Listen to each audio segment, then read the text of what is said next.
샬롬. 오늘도 우리 하나님의 은혜와 평강 가운데 살아가는 그런 사랑하는 성도님들이 되시기를 바라겠습니다. 오늘 우리가 함께 나눌 하나님의 말씀 마태복음 23장 25절에서부터 39절까지 말씀이 되겠습니다. 어제 우리는 말씀 가운데 외식하는 이 서기관과 바리새인들이 두고 예수님께서 비판하시는 그런 말씀이 네 가지에 걸쳐서 그렇게 나누었습니다. 오늘도 계속해서 예수님께서 이 서기관과 바리새인들의 그 외식하는 모습을 가지고 비판하는 말씀이 이어지는데요. 말씀을 또 차근차근 보면서 그 가운데에 우리가 교훈을 얻고 이 말씀 가운데에서 우리가 어떻게 살아가야 되는지 다시 한번 말씀을 생각하면서 생각해보는 시간이 되어졌으면 좋겠습니다. 자, 먼저 어제 이어서 예수님께서 계속 비판하시는 다섯 번째 그 비판이 무엇이냐면요. 25절에서부터 26절에 이렇게 나오게 됩니다. 화 있을진저 외식하는 서기관들과 바리새인들이요 장과 대접의 겉은 깨끗이 하되 그 안에는 탐욕과 방탕으로 가득하게 하는도다. 눈먼 바리새인이여 너는 먼저 안을 깨끗이 하라. 그리하면 겉도 깨끗하리라. 자, 바리새인들은 이제 종교 지도자들이기 때문에 이 장과 대접의 겉이 장과 대접의 겉을 깨끗이 한다. 이렇게 예수님께서 말씀하실 때 그 의미는 무엇이냐면은요.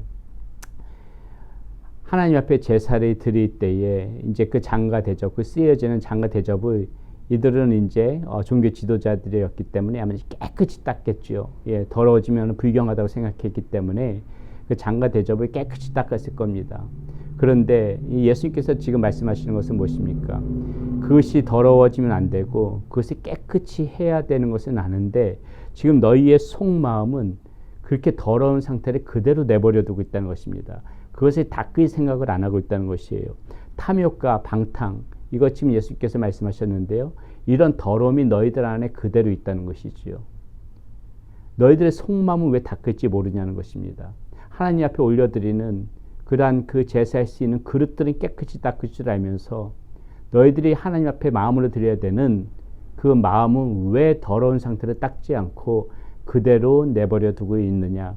지금 예수님께서는 이 서기관과 바리새인들이 두고 이렇게 말씀하시는 것이죠. 우리가 이 말씀 가운데서 우리의 모습도 한번 생각해 봐야 되죠. 우리가 예배를 드릴 때 우리가 정말 겉모습이 거룩하고 경건하게 하나님 앞에 예배를 드리는 거 굉장히 중요하지만은 무엇보다도 우리가 예배 드리러 매 순간 나오면서 우리가 해야 될 것은 무엇입니까? 우리의 마음을 닦아내느니, 더럽고 추한 이 마음을 닦아내느니 그것이 반드시 우리 가운데 수반되어져야 되죠. 오늘도 우리 예수님께서 이 서기관과 바리새인들에게 이 주시는 이 말씀을 보면서 우리도 정말 속마음을 깨끗이 닦아내는 그러한 사람들이 되어야 되겠다는 것입니다. 자, 계속해서 여섯 번째 비판, 앞의 말씀과 비슷한데요. 27절, 28절에 거쳐서 예수님께서 이렇게 말씀하십니다. 화 있을진저 외식하는 서기관들과 바리새인들이여 회칠한 무덤 같으니 겉으로는 아름답게 보이나 그 안에는 죽은 사람의 뼈와 모든 더러운 것이 가득하도다. 이와 같이 너희도 겉으로는 사람에게 옳게 보이되 안으로는 외식과 불법이 가득하도다. 지금 이렇게 말하고 있습니다. 회칠한 무덤 같은 너희들이여. 지금 예수님께서 이렇게 말씀하시는데요. 회칠한 무덤이 무엇입니까? 회칠한 무덤이 무엇이냐면요. 사람들이 이렇게 무덤에 접촉을 하면은 불결해지지 않습니까? 그러니까 사람들이 이 무덤 가운데 가까이 오지 못하도록 이것이 무덤이다. 그것을 알려주기 위해서 그것에 잘 치장해서 사람들 눈에 잘 띄게끔 그 무덤의 겉을 치장해버리는 것입니다. 그러면 사람들이 그것을 보고 아, 저것은 무덤이구나 하고 가까이 가지 않을 수 있으니까는 그 무덤을 치장을 하는 거예요. 그것이 이제 회칠한 무덤이라는 것인데요. 그러나 여러분, 이 회칠한 무덤 아무리 겉의 모습을 그렇게 아름답게 단장을 하고 그렇게 칠하고 그렇게 치장을 한다고 해도 무덤은 무덤이죠. 그 안에는 무엇이 있습니까? 썩어져가는 시체가 있는 것 아니겠습니까? 지금 예수님께서 말씀하시는 것이 바로 이 부분이거든요. 너네가 겉모습이 아무리 회칠하면 뭐하냐? 니네 안에 그 썩어져가고 있는 시체가 그대로 들어져 있는데, 그대로 놓여져 있는데, 지금 예수님께서 그것을 지금 이 서기관과 바리새인들에게 말씀하시는 것입니다. 겉은 화려하게 이렇게 회칠하지만은 너희들 안에는 지금 이 썩어져가는 그것이 뭐예요? 외식과 불법이 가득하도다. 이 썩어져가는 외식과 불법, 이것이 너희들 안에 지금 그대로 있다. 지금 예수님께서 이 말씀으로 이 서기관과 바리새인들에게 훈계하고 계시는 것이죠. 그러니까 겉만 아름답게 꾸미려고 하지 말고 이 썩어져 가는 것들이 치워지는 거, 이 외식과 불법을 하지 않는 거, 이것이 중요한 것이다. 예수님께서 이렇게 말씀하시는 것이고요. 자, 7번째 비판은 무엇입니까? 예수님께서 또 무엇을 가지고 말씀하시냐면요, 30절에서부터 36절에 거쳐서 이렇게 나옵니다. 만일 우리가 조상 때에 있었더라면 우리는 그들이 선지자의 피를 흘리는데 참여하지 아니하였으리라 하니. 자, 29절 말씀부터 봐야겠네요.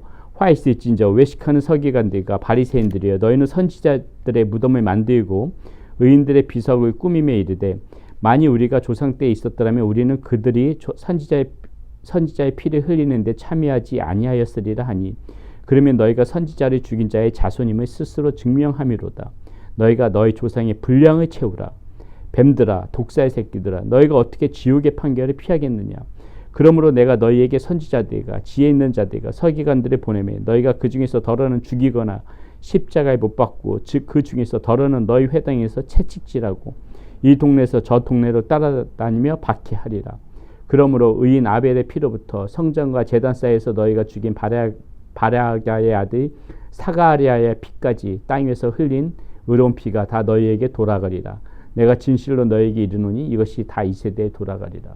마치 지금 이 말씀을 보게 되면 예수님께서 굉장히 화가 나서 말씀하시는 것 같아요. 지금 이 7번째 비판이 무엇입니까? 이 사람들이, 이 서기관과 바리새인들이 뭐라고 얘기하냐면요, 자신들의 그 선지자의 무덤과 그 의인의 비석 같은 것들이 꾸미면서 막 겉으로 애통하는 거예요. 뭐라고 애통하는 거냐면은, 내가 그 시대에 있었다면은 우리 조상들과 같이 이렇게 선지자들을 핍박하지 않았을 텐데, 지금 마치 자신은 의로워가지고 이때 선지자들과 이 의인들이 그 구약 시대 때 어땠습니까?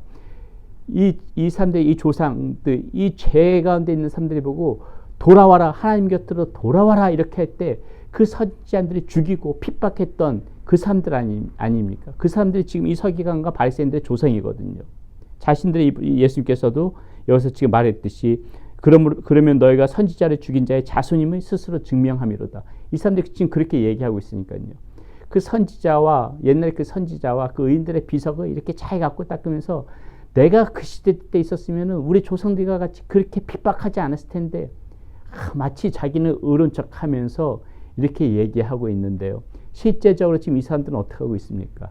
지금 이 땅 가운데 오신 하나님의 아들과 그 하나님의 아들의 복음을 전파하는 예수 그리스도를 비판하고 있는, 오히려 그 조상들보다 더하면 더했지 덜하지 않는 모습으로, 그런 모습으로 지금 이 서기관과 바리새인들이 살아가고 있으면서도 마치 거룩한 척, 의로운 척, 자신들은 그렇게 선지자들 핍박하지 않는 그런 사람인 척 지금 그런 모습을 살아가고 있으니까 예수님께서 너무나 화가 나신 거예요. 그 모습을 보면서. 그러면서 뭐라 그러는 겁니까? 그러므로 내가 너희에게 선지자들과 지혜 있는 자들과 서기관들을 보내매 너희가 그 중에서 덜어는 죽이거나 십자가에 못 박고 그 중에서 덜어는 너희 회당에서 채찍질하고 이 동네에서 저 동네로 따라다니며 박해하더라. 예, 다 지금 이 사람들이 하고 있는 일들입니다. 이들이에요. 그러니까 주님께서 너무나 화가 나시니까는 지금 뭐라고 말씀하시냐면요, 굉장히 이 32절 33절 보면 무서운 말씀입니다. 32절 33절에 이렇게 말씀하시죠. 너희가 너희 조상의 분량을 채우라. 너희가 너희 조상의 분량을 채워라. 이 말씀은 무엇이냐면요, 그 선지자와 그 의인들을 죽였던 그 너희 조상들의 그 나쁜 행실을 계속해라 이거예요. 계속해라. 심판 때까지 계속해라. 그 분량을 채우란 말이 그것입니다.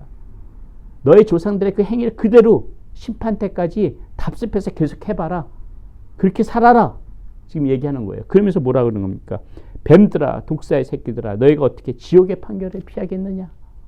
지금 예수님께서 이들의 이 외식적인 행위, 이들의 이 가증한 모습, 지금도 여전히 그 예수 그리스도를 핍박하고 복음을 전하는 그러한 하나님 예수 그리스도의 제자들을 핍박하면서도 겉으로 자신은 옛날 선지자들을 이렇게 pit박했던 조상과 같지 않고 거룩한 자라고 이렇게 이야기하고 있는 이 사람들에게 통탄하면서 질타하고 있는 그것이 지금 이 본문 가운데 나와 있는 예수님의 마음이라는 것이죠.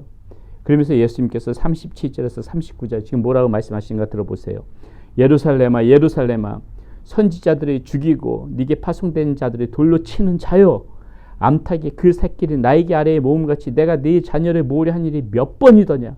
그러나 너희가 원하지 아니하였도다. 보라, 너희 집이 황폐하여 버려진 바 되리라.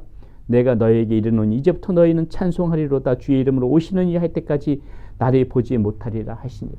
예수님께서 지금 너무나도 안타깝고 정말 슬픈 마음으로 통탄하고 계시는 것이죠.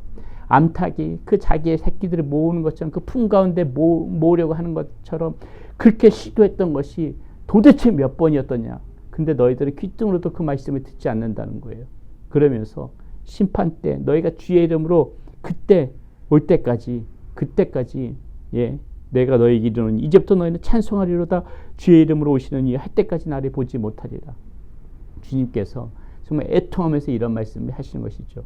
내가 그토록 너희들을 모으려고 그리스도 하나님의 품으로 모으려고 애를 썼건만 이 완악한 마음 때문에 돌아서지 않는 이 사람들, 이 멸망의 길로 달려가고 황폐해져 버린 그 상태로 치달아 버리는 이 사람들에게 지금 예수님께서 통탄하시면서 하시는 말씀이시죠. 우리가 오늘도 이 말씀을 보면서 정말 이 주님의 마음을 알아야 됩니다. 마지막 우리가 지금 나눴던 이 말씀, 주님께서 정말 우리들을 모으기 위해서, 포도원으로 모으기 위해서, 하나님의 천국으로 모으기 위해서 계속해서 우리 주님께서 오래 참으시면서 계속해서 이렇게 시도하고 계시죠. 여전히 지금도 시도하고 계십니다. 우리는 이 말씀 가운데서 주님의 마음을 깨닫고 정말 주님의 그 말씀을 벗어나는 것이 아니라 암탉이 그 새끼들을 모으는 것처럼 그렇게 모을 때 우리는 그 안에 들어가야 되죠. 그 안에 들어가서 주님의 품 안에 거해야 되죠. 하나님의 천국 안에서, 주님의 품 안에서, 하나님의 크신 팔 안에서 그렇게 거하면서 살아갈 때 그것이 하나님께서 우리를 향하신 하나님의 뜻이라는 것입니다. 우리 모두 그러한 사랑하는 그러한 하나님의 자녀가 될 수 있도록 그렇게 주님의 뜻에 순종하며 주님의 자녀들이 되어갑시다. 기도하겠습니다. 하나님, 서기관과 바리새인들의 이 외식적인 모습 주님께서는 계속 말씀하고 계십니다. 여전히 이 속마음은 완악하고 추하고 더러움에도 불구하고 겉만 아름답게 꾸미고 거룩한 척 살아가는 이 사람들의 모습, 그토록 주님께서 이들을 품으시려고 하나님의 품으로 부르셨건만 거부하는 이 사람들의 마음, 이런 완악한 사람들의 모습, 하나님 혹이나 우리의 마음 가운데 이러한 마음이 들어가지 않도록 하여 주시고 우리는 정말 순한 양 같아서 주님이 부르시는 대로, 주님께서 품어주시는 대로 그 뜻에 순종하며 그 주님의 품 안에 거하는 그런 모두 사랑하는 우리 하나님의 자녀들이 될 수 있도록 인도하여 주시옵소서. 우리 주 예수 그리스도의 이름으로 감사하며 기도드렸습니다. 아멘.